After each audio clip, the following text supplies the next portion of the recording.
Well, it's the warmest Halloween since records began, forever, well, for at least a while anyway. And I'm out and about checking out this truck today, gonna disturb the neighbours and wake the dead over there.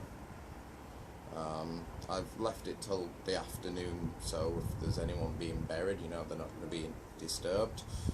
And basically I'm gonna be starting this engine up today. I've just put some nitro in the truck, in the first of the fuel tanks, and I'm gonna see if I can blow some through now, some fuel, some nitro through the engine now into the start of the carb, and see if I can get this starter box working and see if I can get this thing started up. So wish me luck there, and so see if I can prime this thing. So I'm reckoning priming it, taking out this back pressure line, and I'm going to see if I can blow through it, which is going to send pressure through this tank into this tank, and the fuel is then going to be sent from here down the line into the engine. So let's have a laugh.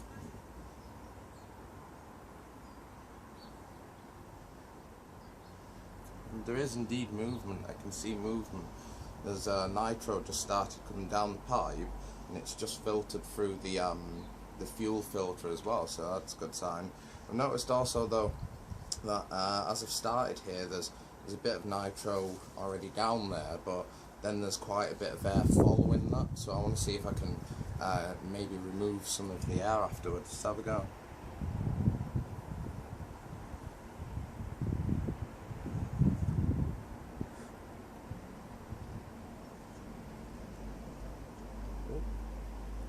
It's really close now. Fuck, can I see that? It's very, very close to the...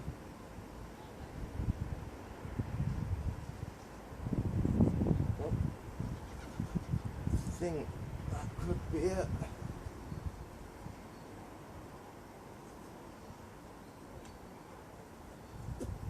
Gotcha. Okay. So fuel has fully gone down the line, which is good. It's come out of the first tank pretty well. Once it started feeding fuel in, there's been no air spaces here, which is a good sign. There'll be less air to nitro ratio in burning then, and therefore the nitro, I think, should burn a bit more than air, and you should get extra power from the nitro burning, hopefully. So much theoretics in this. So yeah, that's that primed one, I'd say. I'm going to take off the lid.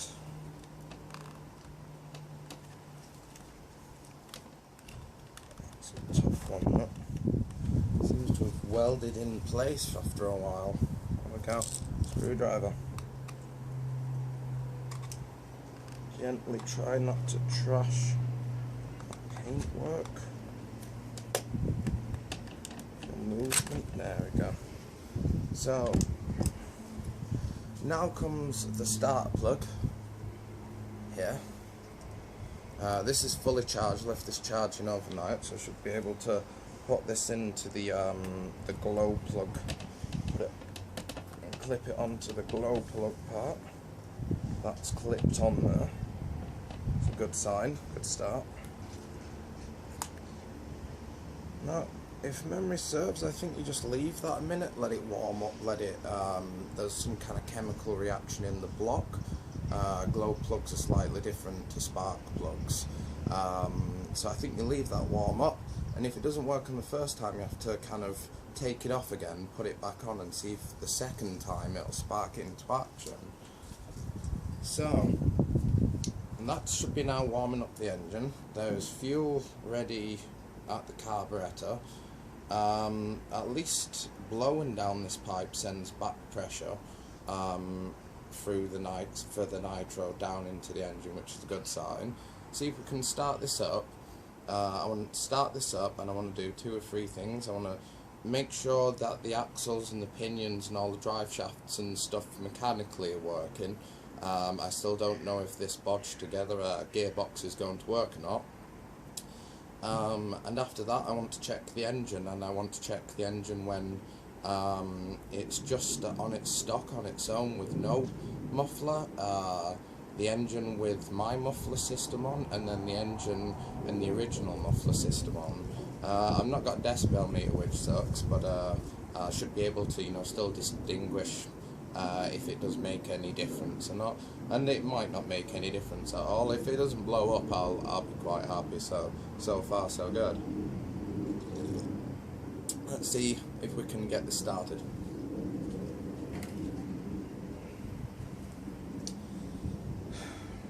Okay.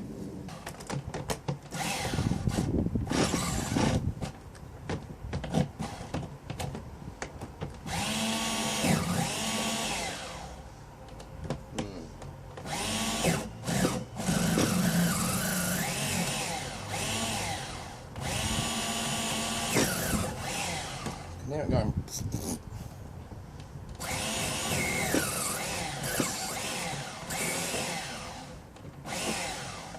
Tell if it wants to or not, though.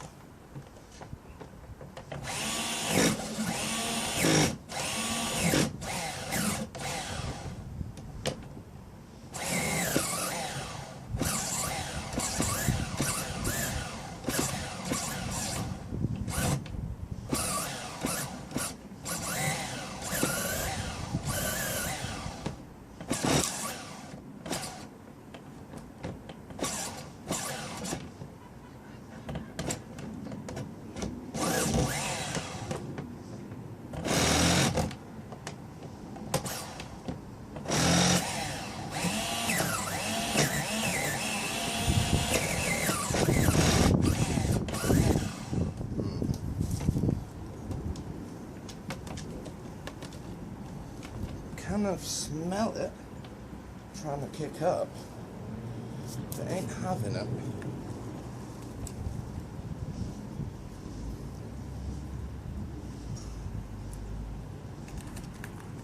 Dirty glow plug maybe.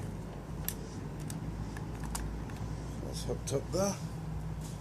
Could like smell it, could like hear it, just trying to go blah, blah, blah. But it didn't actually like kick up or anything. Fuel looks alright, to be honest.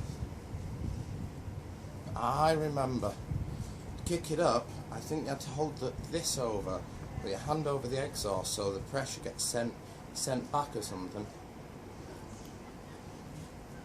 Let's have a go. Oops. Not a good sign. I seem to have lost the piston thing. Aha. No, this is not good looking thing. Where's my bolt thing come out at the back? That's a question. Damn it.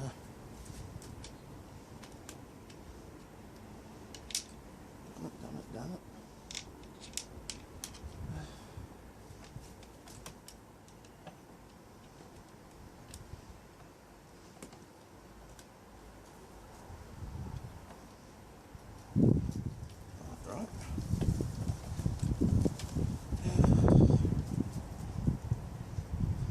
No, hold your tongue, hold my sword, do not speak. And we're back. Yeah, that didn't work out too well there, did it? Basically what happened is,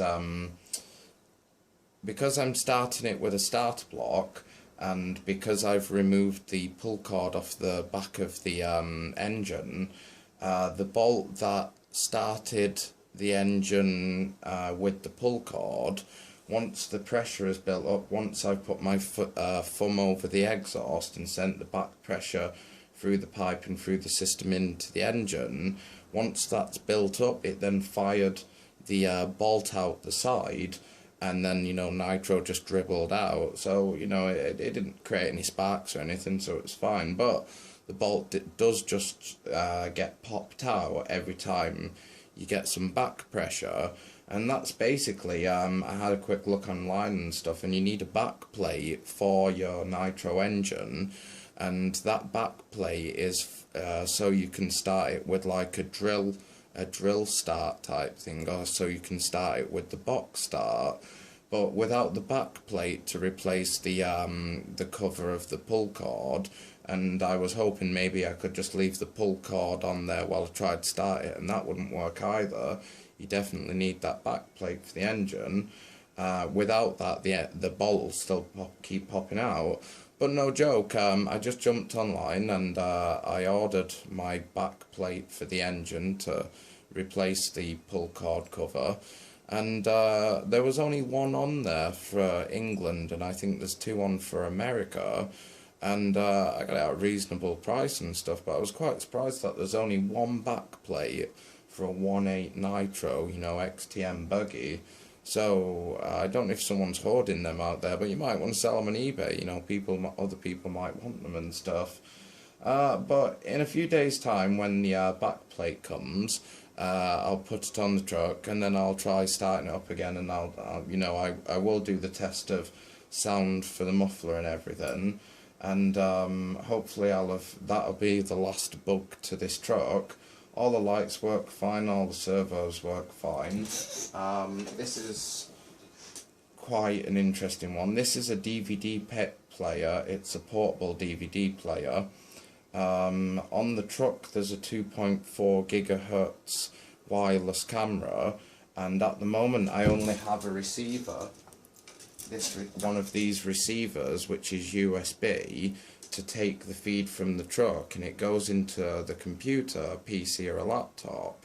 The drivers for these things are a frigging nightmare. They're terrible. It's very hard to find a driver to get running on a PC or, you know, any operating system out there for these things. It's why they're so cheap, to be honest. But the thing is I've ordered a new receiver, and basically that receiver, instead of having a USB out, it has mono cables out, which are like plug into a television. And with the mono cables, I can swap the mono cable feed to an AV feed, and the AV feed can then go into the side of this portable DVD player. So I can I can put one of these batteries in a bag on my back to take to start the truck with the starter, and then I can then disconnect the start once the truck's running, use the battery then to power my radio control, also to power this thing. This is 12 volts, and anything else that I might use, like the receiver I'll be using to capture the wireless feed to put it onto this DVD player. And the one battery will then cover it all. But by the end of it, as you can imagine, there's so much gear here. The weight is quite surprising, but I think it can be carried, and if I do everything and manage it well, I think it'll come out as a nice project. It'll be a 6-wheel Nitro powered radio controlled truck with wireless feed. And what would be nice is if I could get a 5.8 gigahertz wireless camera, I could put that on the truck, and that I think does about 200 meters in range, so I could send it even further away. And not only that, I should get higher resolution, either to store directly to capture from, you know, the USB. My idea is the wireless feed from the camera. At the same time, I can capture it on here on a laptop to save the feed, so I could make a video, add it to a video. And at the same time I could run it on the screen in front of me to, you know, if I'm going over like little hills and stuff. I want to trial it up hills, I want to trial it through deep riverbeds, trial it through the dirtiest of muds, of clayey muds, and right at the end of its life I'll do some jumps with it because it'll be fun to do. So I'm trying to keep the video short, but kind of give out as much information and keep everyone up to date as where I'm going. But next step will be to put the back plate on the Nitro truck on Wednesday, and I'll start it up. I can't see any other problems that'll come along. and once it's started, then I'll do the test and see if I can capture the differences of sound levels on the camera and share those. Thank you for everyone for your questions and your support and your input. I do appreciate them, and I hope I've not bored you too much. Thank you for watching. If you've not already subscribed, please do subscribe. This has been a long, it's like a 6 months project now, but I think it's only just begun, because once this truck has started, I can then put, you know, a snow bulldozer, a snow plough on the front. I could then put an extra trailer on the back, and this would be really massive.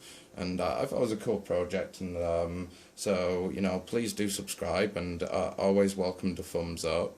It does kind of remind me, oh yeah, people are, you know, people do enjoy it. It's not just me who's playing around with toys and stuff. And thank you for watching, and I will see you later and catch you around. So take care and happy Halloween.